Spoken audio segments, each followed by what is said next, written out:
säteissä kuulen lupauksen, jonka sinä annoit kauan sitten. Sukupolvet vaihtuvat, valtakunnat kaatuvat, mutta sanasi ei koskaan horjuu. Abrahamin teltasta tähän päivään asti kätesi on johtanut kansasi. Vaikka tiet ovat joskus kulkeneet pimeässä, sinun valosi on jäänyt loistamaan. Israelin Jumala on uskollinen, hänen armonsa kestää ikuisesti.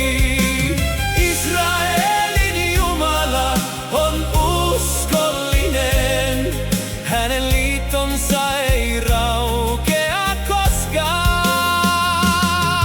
Hän kokoaa hajallaan olevat, hän nostaa väsyneet siivilleen. Israelin Jumala on uskollinen ja hänen nimensä on pyhä. Monet kansat ovat kuulleet kutsun, monet sydämet ovat vastanneet. Armon ovet ovat avoinna yhä kaikille, jotka etsivät Herraa.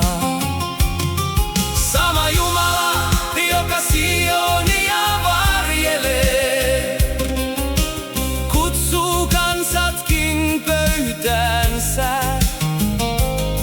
Sama rakkaus, joka liiton solmi, kantaa meidät perille asti. Israelin Jumala on uskollinen, hänen armonsa kestää ikuisesti. Israelin Jumala on uskollinen, hänen liittonsa ei raukea koskaan. Kun maailma horjuu ympärillämme, sinun sanasi pysyy kalliona. Kun emme näe huomista päivää, sinun kätesi johtaa edelleen. Et hylkää sitä, minkä olet aloittanut. Et unohda kansasi koskaan, sillä uskollisuus on sinun nimesi ja totuus on sinun valtaistuimesi.